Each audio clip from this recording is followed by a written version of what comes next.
have been trapped here for too long. I can never forget the day I was taken. It was the dead of night. I had just killed my prey, a woman who had been foolish enough to wander into my home. I remember how happy I was that day, that I did not have to hunt. Instead, the food brought itself to me. If only I had known then that my delight would soon turn into terror. The men came into my home and overpowered me. There were 3 of them. They were large, much larger than the normal men I hunted. Perhaps in different circumstances, I would have killed and consumed them. But I was injured at the time.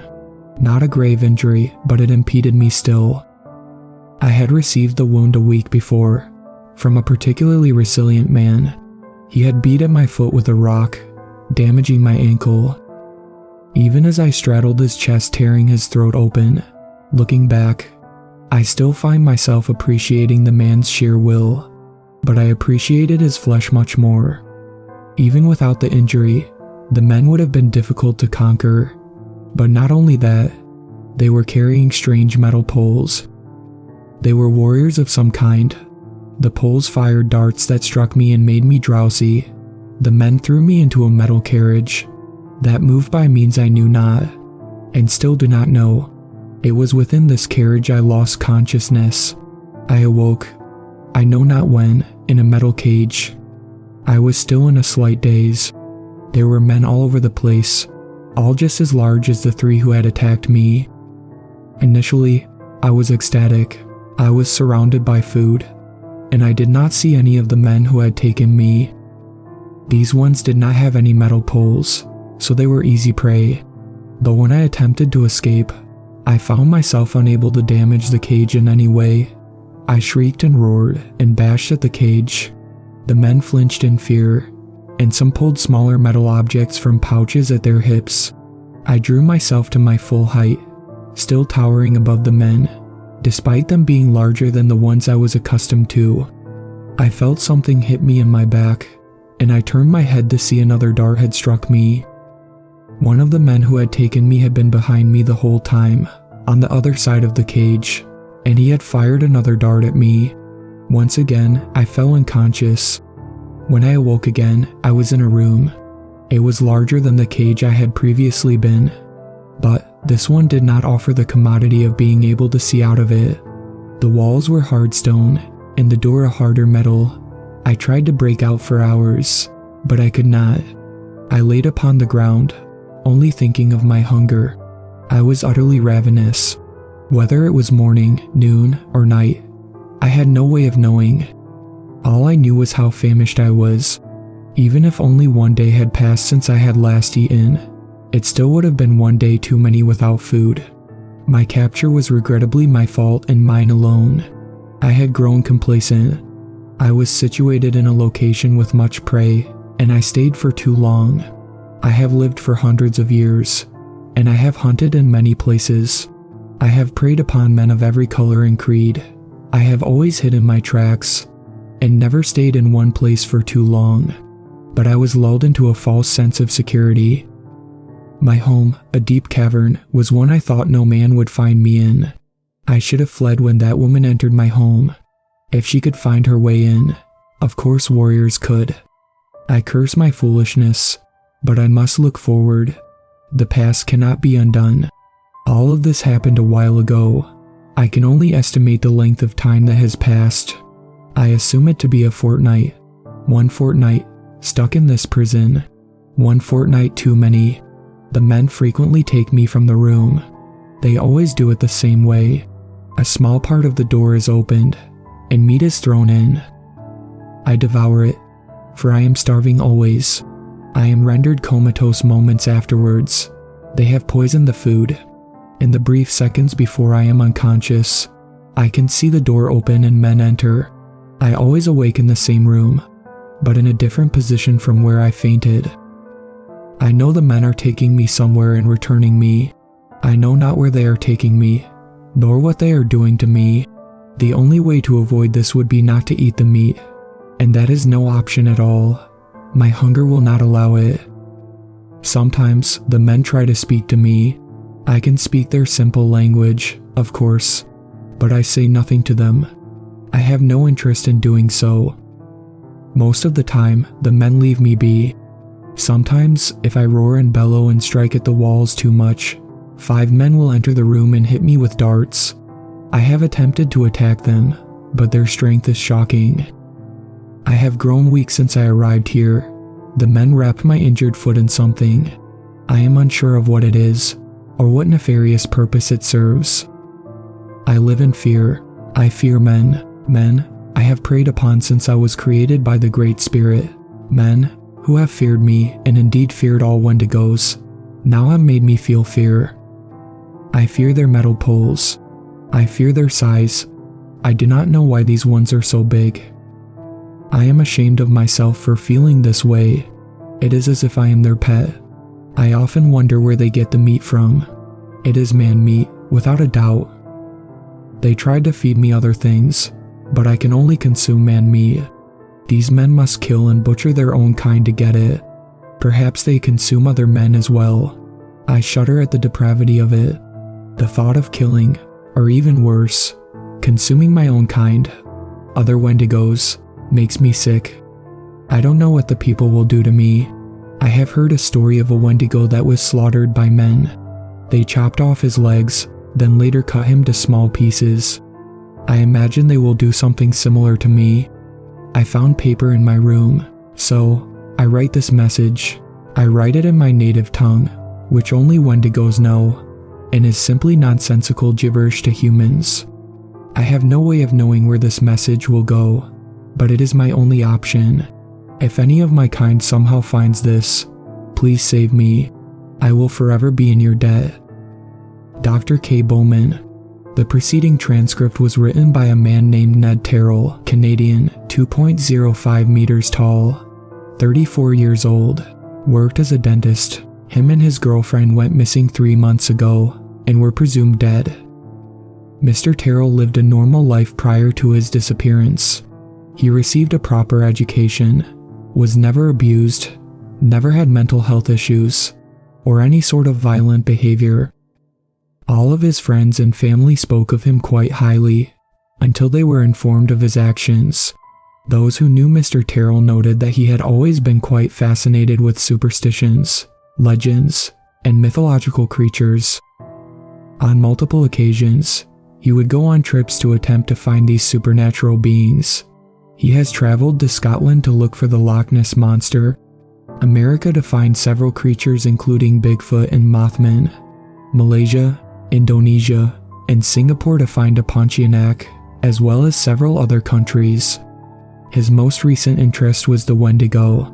The Wendigo is a Native American legend, but is quite well known in Canada as well. It is somewhat surprising that Mr. Terrell never went looking for the Wendigo earlier than he did. The stories behind the Wendigo vary quite a fair amount. It is typically said to be a spirit that possesses humans and drives them to cannibalism, but it's also said to be its own individual creature which consumes human beings. Some sources also say that humans who resort to cannibalism to survive turn into Wendigos. Wendigos, despite often being depicted as anthropomorphic deer-like creatures, are actually traditionally described as giant humanoids that smell extremely foul and can cause a chill, and in some iterations, a blizzard wherever they go. Mr. Terrell went looking for the Wendigo on April the 6th. He went with his girlfriend, Iris Hall, 31. They went to Ontario and explored deep into a forest that will remain unnamed. They informed their family and friends that they would be gone for at least a week, maybe a few days more. An extreme blizzard hit the area they were in, and their families were worried. After they still had not returned after 1 week and 5 days, they were reported as missing. After nearly a month of searching, they were not found and were declared dead. 2 weeks after this, it was noted that several children were reported missing from towns near the forest. 20 children in 4 days. They found the bodies of several of the missing children partially consumed. The worst was a 6-year-old boy, who I won't name out of respect for him and his family. I saw the body, and while I am not going to go into detail, I will note that the damage was so severe it was presumed that a bear had attacked him. Wildlife control was called in to reduce the animal population of any predators in the area. Well over 50 men were deployed and, over the course of the next couple of months, tranquilized and relocated dozens of wolves and bears. But the attacks never stopped, or even slowed. While almost all the missing people were children, a very small number of adults also disappeared. 3 to be precise, 2 men, both aged 23, and 1 woman, aged 21. It is worth noting that all the adults who disappeared were extremely small in stature, and could be mistaken for large children, as opposed to adults. Finally, 3 wildlife control rangers happened to cross a cave with several bodies surrounding it. They entered. Upon entering, they found Mr. Terrell. He was standing over the remains of a young girl, who has since been identified. She was 12 and was out for a hike when she passed by the cave and was taken. She lived about 2 hours away from the cave. Once again, I will not reveal her name. Due to Mr. Terrell recording everything he and his girlfriend did on the trip with an action camera, we know exactly what happened. The camera was found in the same cave as Mr. Terrell, and there are several videos recovered. The severely decomposed body of Iris Hall was also found. Videos 1 to 13, all are simply videos of Terrell and Hall exploring the wilderness. They come across as very likable, good-natured, and simply looking for fun. They kiss a lot, laugh a lot, and really love one another. In videos 8, 9, and 12, they speak about marriage and children. Video 14, after about a week of exploring, Terrell and Hall are ready to head back to civilization. Unfortunately, one of the worst blizzards in history occurred on that day. It would last for several weeks. Weather reports cite the temperature as dropping to negative 33 degrees Celsius. They took shelter in a cave. They are still extremely upbeat and perfectly composed. They had camping equipment and still had enough supplies for another few days. They make a few jokes, set up a small camp slightly far away from the mouth of the cave, then turn the camera off. Video 15, a video of Terrell and Hall exploring the cave. It is quite large. Terrell mentions the Wendigo and says it might be in there with them. He says that the cannibalism aspect of the Wendigo is what disturbs him the most, and that the very thought of it makes him somewhat dizzy. Hall questions how a human could sink to such depths. The video cuts off abruptly for no reason, presumably a malfunction. Video 16, another video of the duo exploring the cave. Iris suddenly slips and screams. Terrell rushes towards her. He carries her back to the camp. He pulls the camera off his head. It ends up face down in the dirt. The video lasts for several hours before turning off, presumably due to the camera running out of battery. Video 17, Terrell facing the camera. He is noticeably upset. He remarks that Hall's leg is severely injured, the blizzard's still going on, and their food is gone. He says he doesn't recall eating any, and Iris doesn't either. He stares blankly at something off screen for several seconds, then turns the camera off. Video 18, a goodbye video from Terrell and a barely conscious Hall. Only the upper half of Hall can be seen due to the lower half of her being covered by a blanket. It is impossible to know the extent of the injury she suffered from. Given how much blood is on the blanket, it can only be assumed it is very severe. The two genuinely think they are going to die. Video 19, another video with Terrell facing the camera. He is scarily thin now, skin like paper, sunken cheeks, blank expression. He says the blizzard has been going on for a long time and shows no signs of stopping. He remarks that he is starving to death. He talks about the Wendigo and mutters something under his breath. The word cannibalism is barely audible. Once again, he looks at something off camera. He turns the video off. Video 19 is the final video, but we can easily deduce what happens. Left with no choice, Mr. Terrell cannibalizes Iris Hall. He has a psychotic breakdown. He cannot live with being a cannibal, and to save himself, convinces himself that he is not a cannibal. He is a Wendigo, and eating humans is simply something he must do. The blizzard ends approximately 6 hours after this. Terrell begins his murder spree. I would now like to cross-reference the story Mr. Terrell wrote with facts that actually occurred. The note was written in French, Mr. Terrell's first language. Firstly, he calls the people he killed, men and women, despite them all being children. He also said that the men who took him were much larger than the ones he normally hunted. Of course, this is due to the former being adults. He may have done this to lessen his guilt. He hunted exclusively children due to how easy they are to capture.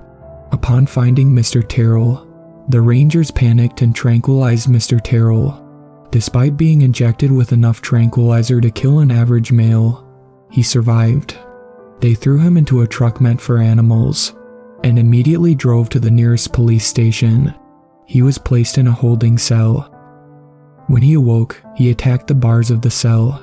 One wildlife control ranger was still present to give a statement to the police. He still had his tranq rifle with him and shot Mr. Terrell yet again.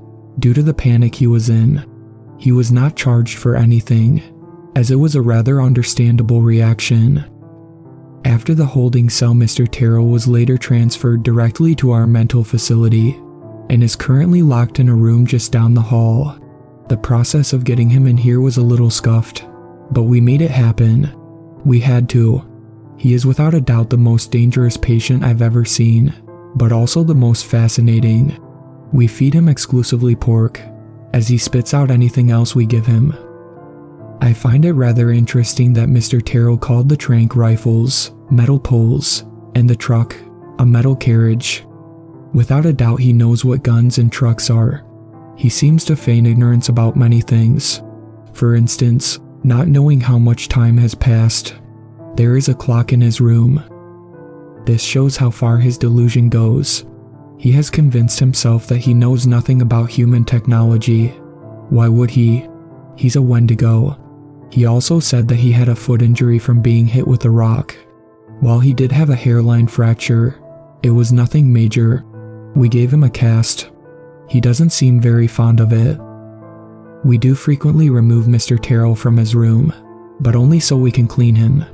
He won't do it himself, even though his room has a bathroom. Not to mention we have to treat his infections and injuries. Living in a cave and eating people for a couple of months is not good for you. As for the sheet of paper he wrote on, I had it placed in his room today. Why? Sometimes people write down exactly what's wrong with them. Terrell will stay locked up for the rest of his life, and probably die still thinking he's a Wendigo. Nothing anyone has said or done can convince him otherwise. Myself, other doctors, and his friends and family. At least, the few friends and family still willing to see him. Terrell doesn't respond to anything we say. He's pretending not to understand us. We have come to the end of the story of Ned Terrell. Well, maybe not quite. He's already turned into an urban legend, and someday, someone will probably make one of those serial killer documentaries about him, and after that a horror movie that'll say based on true events. It'll probably be called The Canadian Cannibal, or something equally as tasteless. Another thing, Terrell is not entirely unique. Wendigo psychosis, a condition which causes humans to resort to cannibalism, has been observed before. To my knowledge, however, no case of it has ever been officially studied. I believe Terrell will be the first, although we should probably rename the ailment to Terrell's disorder, or something along those lines. He is simply an insane man, that is all. Certainly not possessed by an evil spirit of any kind. I mean, come on, Wendigos, there's no such thing. Now if you'll excuse me, I must shut my windows. The temperature just took an absolute dive. It's rather chilly now. I think there's a blizzard coming in. Shout out to my superfans Sweet Black Swan and Brooklyn. I really appreciate you guys supporting my channel, and I look forward to making more content for everyone.